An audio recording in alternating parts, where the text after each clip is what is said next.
వి gold trusted gold buyers మీరు తాకట్టు పెట్టిన బంగారాన్ని విడిపించి ఈ రోజు ఉన్న మార్కెట్ ధరకు కొనబడను 7771077720.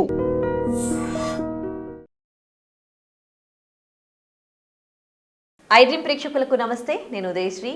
ఈ ఎండాకాలంలో ఎండ వేడిమి తట్టుకోలేక ఇంట్లో రకరకాల చిట్కాలు మనం ఫాలో అవుతూ ఉంటాం వేసవి తాపానికి.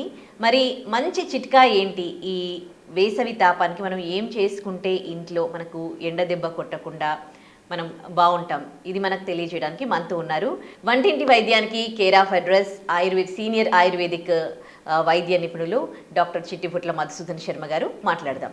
నమస్తే సార్. నమస్తే సార్, ఈ ఎండ వేడిని తట్టుకోలేక చాలామంది జ్యూసులు చేసుకుంటూ ఉంటారు అండ్ మజ్జిగ కూడా తాగుతూ ఉంటారు.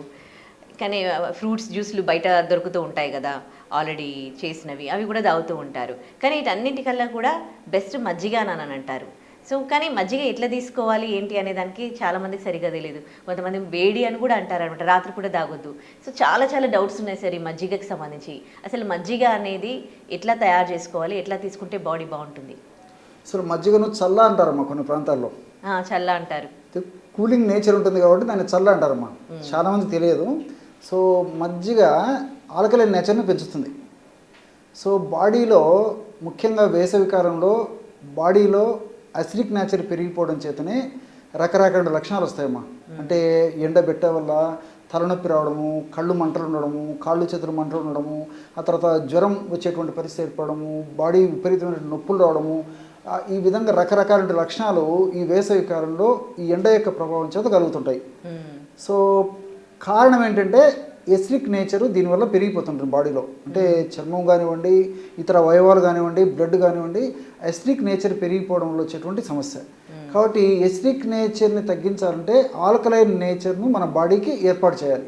ఆల్కలైన్ నేచర్ను మన బాడీకి ఏర్పాటు చేయాలంటే ఆహారం ద్వారా ముఖ్యంగా ఏర్పాటు చేయాలంటే అలాంటి వాటిల్లో చల్ల అనేటువంటి దాన్ని ముఖ్యంగా ఉపయోగిస్తారు. కాబట్టి దీన్ని చల్ల అనేటువంటి పేరు పెట్టడం జరిగిందమ్మా.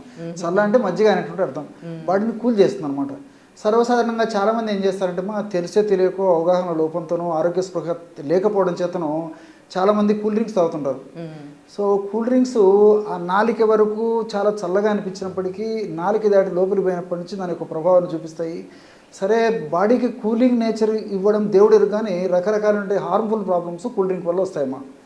సో అది ఏమాత్రం మంచిది కాదు, క్షేమదాయకం కాదు, ఆరోగ్యదాయకం కాదు, ఆమోదయకం అంతకన్నా కాదు. పోనీ ఐస్ క్రీమ్స్, సో అవి అక్క అయితే తమ్ముడమ్మా, అవి కూడా మంచిది కాదు. సో అదే పదంగా కొన్ని రకాలైనటువంటి ఈ యొక్క మిల్క్ షేక్స్, తర్వాత జ్యూసెస్ ఇలాంటివి ఇస్తుంటారు. సో ప్రకృతి సిద్ధంగా ప్రకృతిలో దొరికే పదార్థాలను మనం ఈ షేక్ రూపంలో కానీ జ్యూసెస్ రూపంలో కానీ వాడుకుంటే మంచిది. కానీ జనరల్గా బయట మార్కెట్లో రకరకాలైనటువంటి కృత్రిమ పదార్థాలు దాంట్లో యాడ్ చేసేసి మరి మనకి ఇవ్వడం జరుగుతుంటుందమ్మా. సో దానివల్ల దీంట్లో ఉన్నటువంటి మంచి గుణాలు కోల్పోయేటువంటి అవకాశం ఉంటుంది. ఏది ఏమైనప్పటికీ మరి పూర్వకాలం నుంచి అనాదిగా భారతీయ సంస్కృతి సంప్రదాయ విధానాల్లో భాగంగా, ఆహార విధి విధానాల్లో భాగంగా, జీవనచర్య విధి విధానాల్లో భాగంగా, మరి వాతావరణ మార్పులు ఉన్నప్పుడు మన వాళ్ళు పాటించేటువంటి విధి విధానాల్లో భాగంగా వేసవి కాలము ముఖ్యంగా ఈ మజ్జిగను తీసుకోవడం చాలా ప్రాధాన్యత సంతరించుకుందమ్మా. సో మజ్జిగలో ముఖ్య గుణం ఏంటంటే మజ్జిగ తేలిగ్గా జీర్ణం అవుతుంది. మజ్జిగలో పోషకాంశాలన్నీ ఉన్నాయి. అంటే ప్రోటీన్ ఉంది, తర్వాత ఈ కాల్షియం ఉంది, మెగ్నీషియం ఉంది, ఫాస్ఫరస్ ఉంది, అదేవిధంగా నీటి శాతం బాగా ఉంటుంది, అదేవిధంగా క్యాలరీస్ ఒక మోస్తరుగా ఉంటాయి. సో అదేవిధంగా మనకు కావాల్సినటువంటి దేహానికి కావాల్సినటువంటి ఫ్యాట్ లెవెల్స్ కూడా బాగుంటాయి. B12 కూడా చాలా ఎక్కువ బాగుంటుంది మా మజ్జిగలో. ఇంకా మీ మధ్యకాలంలో B12 లోపంతో కూడా చాలామంది ఇబ్బంది పడుతున్నారు, విటమిన్ B12 లోపం. సో ఇలాంటివి అనేక రకాలైనటువంటి సూక్ష్మ పోషకాలు కూడా మజ్జిగలో పుష్కలంగా ఉంటాయి. అదే అంతేకాకుండా నేను ఇంతకుముందు చెప్పినట్టు ఈ ఆల్కలైన్ నేచర్ను పెంచేటువంటి గుణం ఉంది. ప్రేవుల్లో గట్ బ్యాక్టీరియా, మంచి బ్యాక్టీరియాను పెంచేటువంటి అద్భుతమైనటువంటి ఔషధ గుణాలు, రసాయన తత్వాలు మజ్జిగ సొంతమమ్మా. సో మరి ఈ మజ్జిగను ఎలా మనం వాడుకోవాలంటే దీనికి నేను ఫార్ములా చెప్తానమ్మా. చెప్పినటువంటి ఫార్ములాను మజ్జిగలో కలుపుకొని వాడుకోవాలి. ఎలాగంటే జీలకర్రని ఒక 100 గ్రాములు తీసుకోవాలి. జీలకర్రను వేయించేసేసి పొడి చేసేసి ఒక 100 గ్రాములు జీలకర్ర పొడి తీసుకోవాలమ్మా. అదేవిధంగా శొంఠి పొడి ఒక 5 గ్రాములు తీసుకోవాలి. మిరియాల పొడి ఒక 5 గ్రాములు తీసుకోవాలి. అట్లే సైంధవ లవణం అమ్మా. దీన్ని రాక్ సాల్ట్ అనేటువంటి పేరుతో పిలుస్తుంటారు. సో ఆయుర్వేద ఔషధ విక్రయశాలలో, పచారీ కొట్టలో, డిపార్ట్మెంటల్ స్టోర్స్లో ఈ రాక్ సాల్ట్ గడ్డలు దొరుకుతాయి, పౌడరు దొరుకుతుందమ్మా. సార్, ఉప్పులో 2 రకాలు ఉంటాయి కదా, సన్న ఉప్పు, దొడ్డుప్పు అని. రాక్ సాల్ట్ అంటే అదేనా సార్? సైంధవ లవణం అమ్మా, అంటే అది వేరు అది వేరమ్మా. Okay okay. So rock salt అనేది సపరేట్ అనమాట. ఒక రాళ్ళ నుంచి ఉత్పత్తి అయినటువంటి ఒక రకమైనటువంటి ఒక పదార్థం అమ్మా అది. సో ఇదంతా మీరు చెప్పింది సీ సాల్ట్, సముద్రపు ఉప్పుకు సంబంధించినవి, అది రాక్ సాల్ట్ అనమాట. సో మనకి ఈ మార్కెట్లో దొరుకుతుంది, ఈజీగా పౌడర్ అయిపోతుంది అమ్మా, మిక్సీలో వేసేసి చాలా త్వరగా పౌడర్ అయిపోతుంది. సో ఆ విధంగా ఆ సముద్రపు ఆ యొక్క సైంధవ లవణం ఒక 10 గ్రాములు తీసుకోవాలి. సో ఈ 3 పదార్థాలు అంటే జీలకర్ర, శొంఠి, మిరియాలు, సైంధవ లవణం, ఈ పదార్థాలన్నీ బాగా కలిపేసేసి ఒక గాజు నిల్వ ఉంచుకొని రోజు ఒక్కసారి ఇంటిల్లిపాదంతా వాడుకోవాలమ్మా. 2 కానీ 3 కానీ ఎంతమంది ఉంటారు అంతమంది.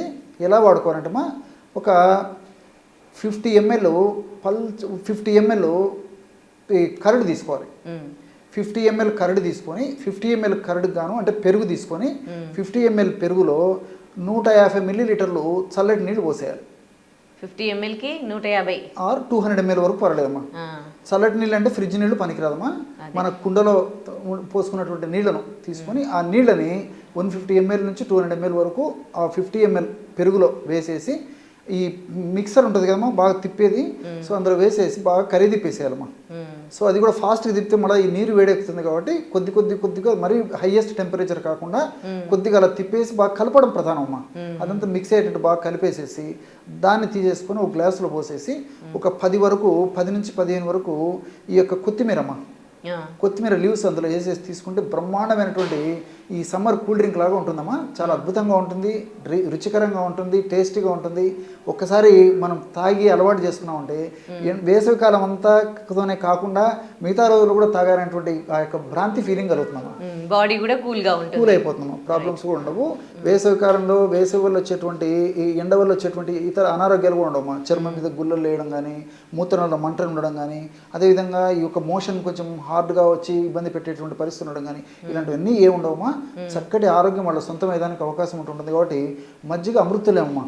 అంటే దేవతలకి అమృతము ఎలాంటి ఆహారము, మానవులకు దేవతలంత శక్తి లేదు కాబట్టి దేవతలే అమృతం లాంటి ఆహారాన్ని మజ్జిగ రూపంలో మానవాడికి ప్రసాదించడం జరిగింది. కాబట్టి మజ్జిగను అమృతంతో పోల్చడం జరుగుతుందమ్మా. అంటే ఎంత తీసుకోవచ్చు సార్ రోజుకి ఒక మనిషి? 150 ml to 200 ml తీసుకోవచ్చమ్మా, నేను చెప్పినటువంటి పద్ధతిలో తయారు చేసుకుని. అంటే ఎన్ని బాటిల్స్ మార్నింగ్ నుంచి రోజు ఒక్కసారి తీసుకుంటే సరిపోతుంది. ఒకసారి ఉదయం అయినా తీసుకోవచ్చు, సాయంకాలం అయినా తీసుకోవచ్చు, రాత్రి అయినా తీసుకోవచ్చు. సో మరి వేలాది రూపాయలు ఖర్చు పెట్టేసి రకరకాల పానీయాలు కొనేసి ఇబ్బంది పడే బదులు నేను చెప్పినటువంటి పద్ధతిలో ఈ చల్ల అనే పేరుతో పిలువబడేటువంటి మజ్జిగను మనం ఇంటిల్లిపాది వాడుకోగలిగితే చక్కటి ఆరోగ్యం మనం సొంతం చేసుకోవచ్చు. సార్ కొంతమంది నైట్లో మజ్జిగ తీసుకోవద్దు అండ్ కొంతమందికి ఏమో మజ్జిగ పడదు, జలుబు చేస్తుంది అంటారు, అది నిజమేనా? లేదమ్మా, అది కేవలం అపోహ. కాబట్టి పెరుగు మాత్రం తీసుకోకూడదని చెప్తారమ్మా. నా నక్తం దది పుంజీత. సో నక్తం అంటే రాత్రి, దది అంటే పెరుగు, భుంజీత అంటే తీసుకోవడం. నా నక్తం దది భుంజీత, పెరుగును రాత్రిపూట సేవించొద్దని చెప్తారు తప్ప మజ్జిగను సేవించొద్దని చెప్పేసి చెప్పడం లేదమ్మా. ఇంకోటి ఏంటంటే ఫ్రిడ్జ్లో పెట్టినటువంటి మజ్జిగను వెంటనే ఆ యొక్క టెంపరేచర్ ఉన్నప్పుడు మాత్రం తీసుకోవడం మంచిది కదమ్మా. సో నార్మల్ టెంపరేచర్ వచ్చినాక తీసుకోవచ్చు, లేకపోతే కుండలో మజ్జిగ పోసుకొని చల్లారిన తర్వాత తీసుకోవచ్చు, మట్టి పాత్ర పోసుకొని తీసుకోవచ్చు. మంచి చిట్కా తెలియజేశారు, థ్యాంక్ యూ సార్. సో చూశారు కదా, ఎన్నో ఆరోగ్యానికి సంబంధించిన సమస్యలకి మనకి వంటింటి చిట్కాలు చెప్తూ ఉంటారు డాక్టర్ చిట్టిబుట్ల మధుసూదన్ శర్మ గారు. మీకు కూడా ఏవైనా అనారోగ్య సమస్యలతో మీరు సఫర్ అవుతూ ఉన్నట్లయితే మీ సమస్య ఏంటి కమెంట్ రూపంలో కింద మెన్షన్ చేయండి. సో ఆ సమస్యకు సంబంధించి డాక్టర్ గారు నెక్స్ట్ టైం వచ్చినప్పుడు దాన్ని అడిగి దానికి పరిష్కార మార్గం తెలుసుకుందాం. Thank you. And for more videos, please subscribe to iDream channel. Subscribe to iDream Media. Please subscribe to iDream. Please subscribe to iDream. Please subscribe iDream. And please subscribe to iDream. For more videos, subscribe to iDream. please like, share and subscribe to the channel. Congratulations, iDream. Subscribe to iDream. Subscribe to iDream. So subscribe to iDream Media. iDream ki iDream team andarki huge congratulations. Please subscribe iDream Media. Please subscribe to iDream. Subscribe iDream. Please subscribe to iDream. iDream అంటే నా కళల channel subscribe చేసుకున్న నోరు తిరుగుతలేదు, మీరైతే గంట గుర్తు కొట్టండి. For more such videos, please subscribe to iDream. Subscribe to iDream. Please subscribe to iDream. Please subscribe iDream Media. Please do subscribe to iDream. Please subscribe to iDream Media. For best entertainment and information, please subscribe iDream. And don't forget to subscribe to iDream.